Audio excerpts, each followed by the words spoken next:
Good morning friends, कैसे हैं आप सब। आज बात करेंगे कुछ कर्मों की।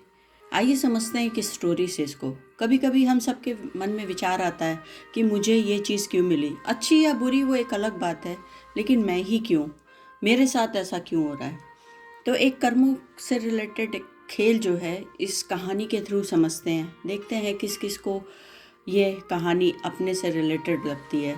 एक बार की बात है, एक राजा को जब राज्याभिषेक हो रहा था तो होते होते उसके दिल और दिमाग में आया कि मुझे ये राज्य क्यों मिल रहा है, और भी तो लोग हैं इसी नक्षत्र इसी जन्म तिथि पे पैदा हुए, मुझे ही क्यों ये राज्य मिला।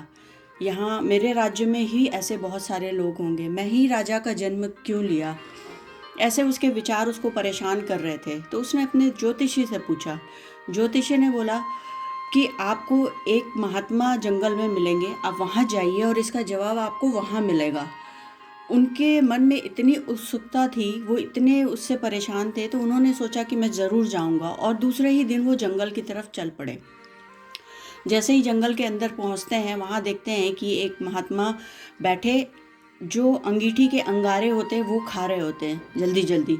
तो बोलते हैं, महात्मा जी मेरे इस प्रश्न का उत्तर दीजिए कि क्यों ही मेरे साथ ऐसा हो रहा है। ये वो बोले, मैं यहाँ भूख से मर रहा हूँ, दिख नहीं रहा है, मैं अंगारे खा रहा हूँ।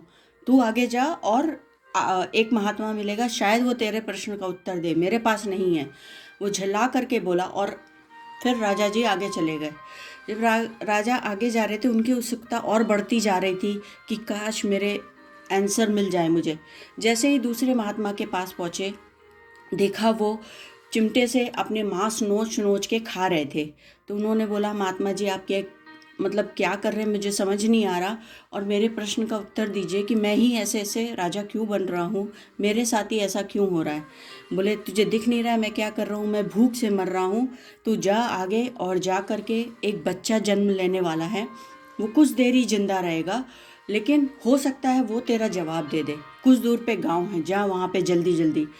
राजा जी ने अपने घोड़े को एड़ लगाई और दौड़ाते हुए उस गांव में पहुंचे। पता चला वहाँ के एक गरीब ब्राह्मण के यहाँ एक बच्चा पैदा होने वाला है। वो वहाँ पहुँच के इंतज़ार करने लगे और उसको अपनी बात बताई कि मुझे एक बार उस बच्चे से बात कराना ज़रूर। तो सब आश्चर्य में थे कि छोटा बच्चा कहाँ से बोलेगा, कैसे होगा। लेकिन जैसे ही वो बच्चा पैदा हुआ और उस राजा जी के सामने लाया गया, राजा जी ने उससे फिर से वही क्वेश्चन पूछा कि प्लीज़ आप मुझे बता दीजिए कि मेरे प्रश्नों का उत्तर मुझे ज़रूर चाहिए। अब तो मेरे लिए अति हो गई है इस चीज़ की, मैं ऐसे ऐसे आया हूँ। उसने बोला, राजन मेरे पास बहुत ज़्यादा समय नहीं है, लेकिन सुनो, ऐसा था कि आज से 4 पीढ़ी पहले, पिछले जन्मों में हम चारों भाई थे, और एक बार हम लोग जंगल भटक गए और बहुत थोड़ा सा आटा हमने रखा हुआ था।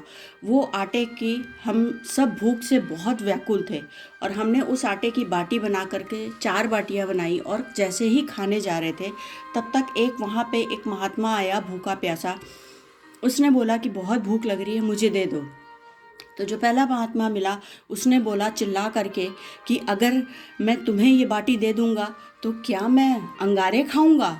फिर वो बेचारा वो भी भूखा था, उसने दूसरे से पूछा, उसने बोला कि मैं तुम्हें बाटी दे दूंगा तो क्या मैं अपना मांस नोच नोच के खाऊंगा, मैं भी तो बहुत भूखा हूँ। फिर वो तीसरे के पास गया, उसने बोला मैं मर रहा हूँ भूख से, मैं मर जाऊंगा और मैं तुम्हें नहीं दे सकता। लेकिन जब वो तुम्हारे पास गया तो तुमने उसको अपनी आधी बाटी दी, खुद भी खाई और उसको भी दी, इसलिए आज तुम्हें ये राज्य, सिंहासन, धन दौलत और ज़िंदगी मिली है, और हम सबका हर्ष क्या हुआ है ये तुमने देखा है। तो दोस्तों, इस कहानी से यही समझ में आता है कि कहीं ना कहीं कुछ ना कुछ कर्म और नियत हमारी ज़िंदगी में इफ़ेक्ट करते हैं।